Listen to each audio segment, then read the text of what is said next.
lihat tadi adalah semburan oli ya, gitu. Kenapa saya rubah semburan oli ini gitu di bagian tusuk sate? Jadi begini saya jelaskan.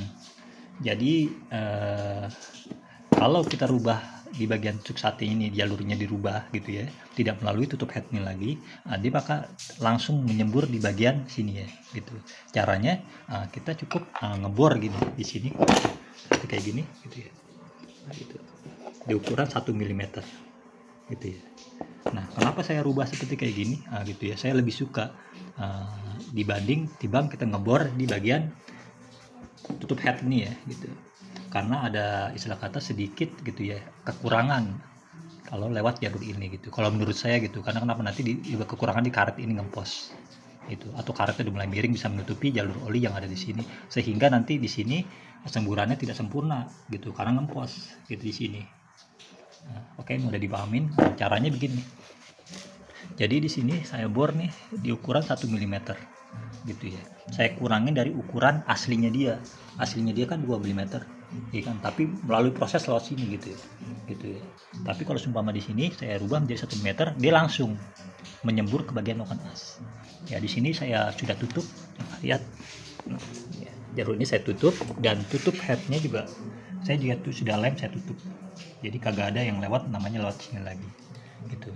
Jadi begini saya jelaskan gitu ya, kenapa saya lebih suka ngambil jarum olinya tuh di tutup head, ngambil jarum olinya tuh di bagian head ini gitu, semburannya bukan lewat tutup head ini lagi gitu.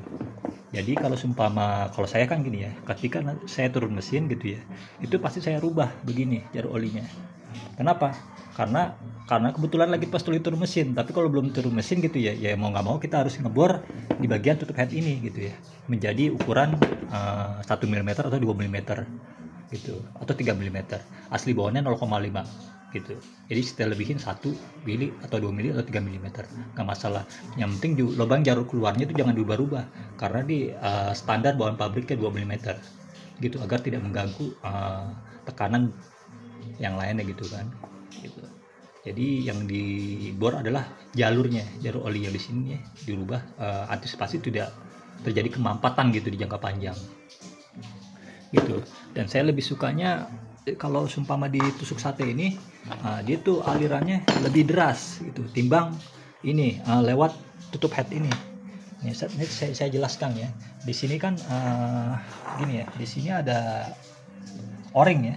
Nah, o-ring ini kan hanya mengandalkan tekanan. Apabila nanti o-ringnya ini rusak, ini seperti gini, contoh gini ya, sebenarnya kayak gini nggak boleh dilem ya, karena nanti leman ini bisa masuk ke bagian mampetin jarum oli yang ada di tutup head ini gitu. Maka itu saya lebih suka lewat yang di bagian ini gitu.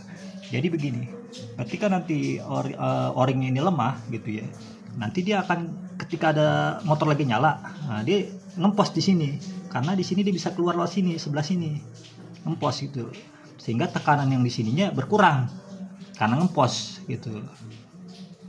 Apalagi dekat dengan ukuran yang di sini cuma 0,5 mm gitu ya, otomatis kan lewat sini nyemburnya nanti. Nah, sehingga nanti di sininya tidak sempurna penyemburan, nggak sampai ke bagian noken as ini gitu, karena istilah kata cuma meler, sehingga terjadilah yang namanya nanti kemampatan gitu. Ketika udah mampat gitu kan, otomatis nanti dia akan mengganggu noken as, isi-isi yang nama di head gitu. Nah, ini contoh yang udah jelek nih Pak, o-ringnya ini. Nah, o-ring yang masih sempurna ini posisi lurus gitu, tegak di posisi nggak melintir. Kalau begini kan melintir tuh, udah mulai lari. Nah, ini yang membuat, apalagi kalau belum dibor jarum oli di sini kadang-kadang dia bisa nutupin jarum oli yang kecil 0,5 mm ini. Banyak orang yang nggak tahu gitu. Saya lebih suka ya, makanya saya bilang saya lebih suka ngebor di bagian sininya tuh. Lihat di sini saya bor. Nah, itu ya. Itu gitu. 1 mm ya, gitu. Nah, di sini saya tumpet gitu. Jadi dia lebih sempurna, keluar lebih kencang di sini. Enggak ada lagi namanya istilah kata nunggu digas, itu enggak ada pengemposan di bagian di sini-sininya lagi, di mana tutup head ini. Di o-ringnya. Yang bahaya adalah di o-ringnya inilah yang membuat gitu, kecuali tanpa o-ring, nah mungkin dia langsung gitu kan, nggak ada pengemposan. Tapi karena ada o-ring di sini, dia meler di sini gitu, jadi tenaga tekanannya ngempos di sini bocor, sehingga di sininya kurang semburan gitu untuk ke bagian noken as. Nah, inilah contoh yang saya udah yang tadi saya udah berikan gitu videonya tadi barusan. Nah, ini saya akan nyalakan ya. Nah, ya, ini langsung muncrat ya, muncrat di sini. Ini belum digas aja udah langsung dapat oli sempurna. Kita gas lagi. Nah, oke. Jadi udah dipahamin kan masalah tentang masalah oli yang ada di sini. Otomatis dia nanti noken as tambah awet, pelatuk awet, rantai ketong awet gitu kan, karena terlumasi dengan oli dengan benar dan tidak mengganggu semburan-semburan oli di nozzle dan yang lainnya gitu. Kalau di sini kemungkinan ada apesnya itu ada, bisa dilihat di sini karena ngempos di sini gitu, sehingga tidak ada tekanan. Dulu saya pernah ini saya black gitu ya, saya gergaji gitu ya, saya buangin gitu ya gitu. Ketika saya lihat, nah itu dia ngempos gitu di bagian situ ya, sehingga tidak noken as itu tidak dapat oli dengan sempurna gitu. Tapi kalau seumpama begini langsung itu lebih bagus. Yang harus diperhatikan juga nih masalah di sini ya. Nah, ini yang kegagalannya di sini nih, suka ngempos. Akhirnya semburan yang di sini ketika nggak digas gitu ya, dia nggak sampai ke noken as gitu. Seumpama kita di lampu merah gitu ya, 1 menit, berarti 1 menit itulah kita gas kan tuh motor ya. Nah 1 menit itulah noken as tidak dapat oli gitu, karena nggak nyampe gitu. Kecuali kita gas gitu baru nyampe. Nah itu saya mengantisipasi di situnya gitulah gitu. Kalau otomatis kan dengan jangka panjang setiap ketemu lampu merah tidak dapat oli, tidak, otomatis kan ada keganggu, kemakan sedikit demi sedikit. Jangka panjangnya noken as tidak gampang kena pelatuk, jadi gampang bunyi. Begitu yang saya masih menghindarin gitu. Jadi kalau seumpama pas di saat lagi turun mesin gitu ya, sekir klep ini sekalian aja lah kebor di sini.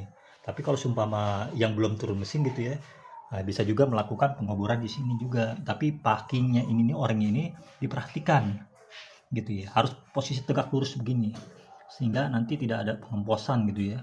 Kalau seumpama begini kan dia, nah ini kan ada ngempos tuh, miring gitu ya, tuh miring gitu ya kan, ngempos deh jadinya. Nah, akhirnya yang mengganggu semburan oli di bagian tutup head ini. Jadi mentang-mentang udah dibor pun juga harus perhatikan juga orangnya ini Pak ya.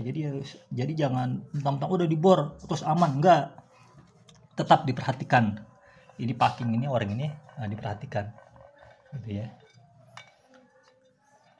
Oke, gitu aja informasi yang saya berikan. Assalamualaikum warahmatullahi wabarakatuh.